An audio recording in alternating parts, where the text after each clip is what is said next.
Today we're taking a look at these NCAAB matches, which are happening on Thursday, November 10, 2022, and giving you match breakdowns, betting tips and predictions in general on these games. Welcome back to High Stakes, let's get straight into it. Also, don't forget to subscribe and push that notification bell to get notified as soon as we release these sport prediction videos. And if you would like more betting tips and predictions, then check out our Patreon in the link down below. Our new Patreon is a way for us to help you improve your chances of making more money.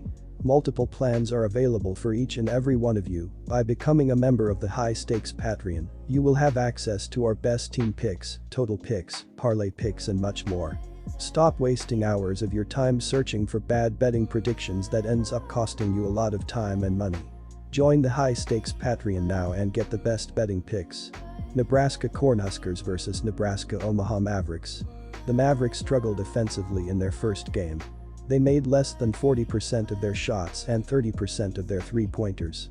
They didn't do a good job finding the open man, they didn't rebound the ball well, and they were careless with the ball. Expect more of the same in this game because they are outclassed by the Cornhuskers, who have more talented players. They played very well defensively in their first game and did a good job on the defensive glass, which limited their opponent's second-chance scoring opportunities and held them under 70 points, so expect them to keep Omaha's offense in check. The Cornhuskers also played well offensively, making 46% of their field goals. Even though they didn't shoot the ball well from three-point range, they did a great job on the offensive glass, which led to easy scoring opportunities. The Mavericks struggled offensively in their first game, giving up more than 80 points. Their defensive rebounding wasn't very good and they didn't force a lot of turnovers.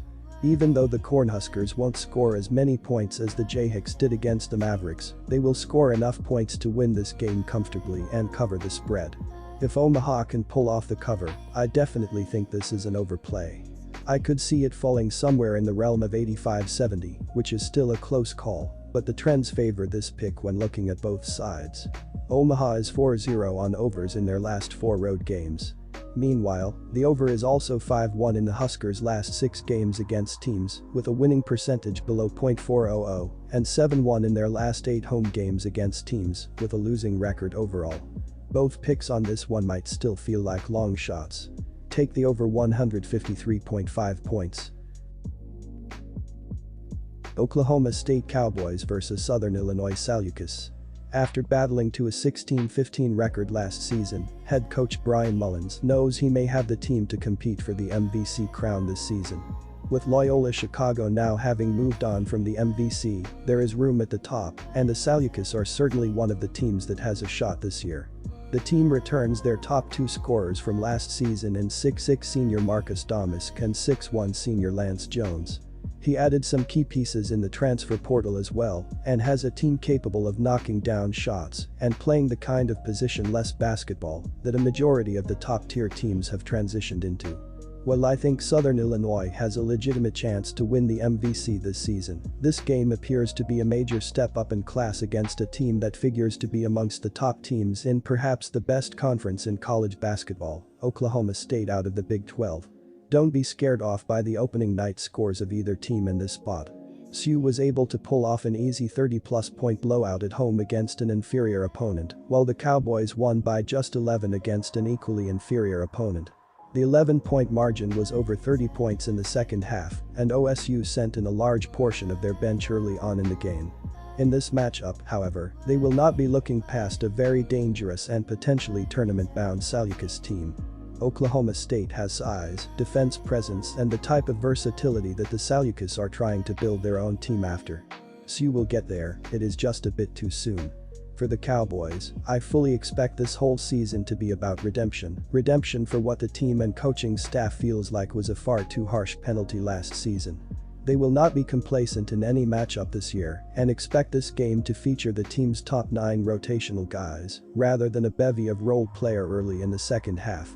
This will be a double-digit win for a program that has talent, size, shooting and a chip on their shoulder.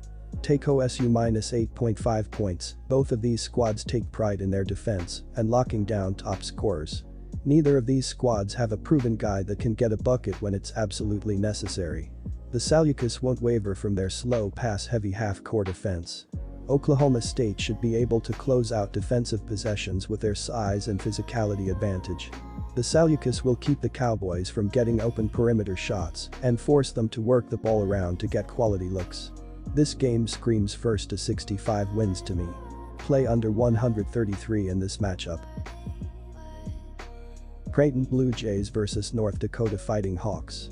On defense, the Fighting Hawks showed that they could consistently get stops.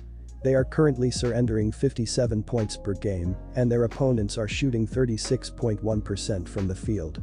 This is the 88th least amount of points given up per game and the 101st lowest shooting percentage allowed.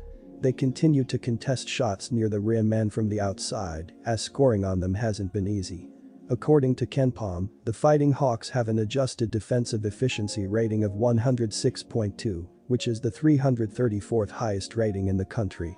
North Dakota has also made it very difficult to shoot from the outside, as they are holding their opponents to 15% shooting from behind the three-point arc.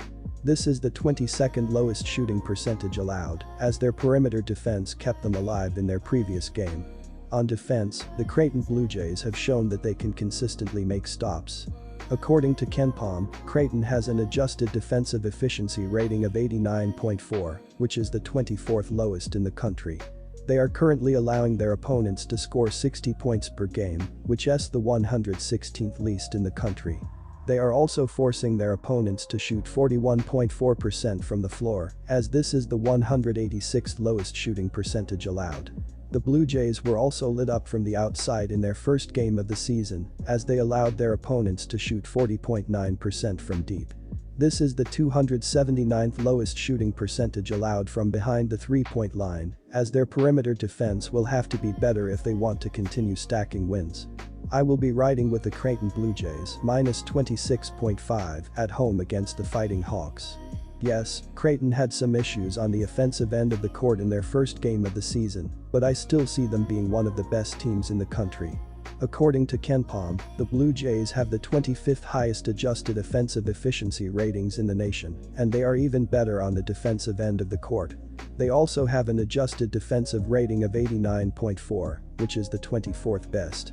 They will show up on both ends of the floor in this game and make it very difficult for North Dakota to keep up. The Fighting Hawks looked good on the defensive end of the court in their last game, but that won't be the case in this one. Creighton has multiple players that can consistently score, and they won't allow the Fighting Hawks to score enough points to keep this game within the spread. The Blue Jays will shoot better from the floor in this game, as they are still ranked number 9 in the country. They will be ready to bounce back in this one and easily cover the spread.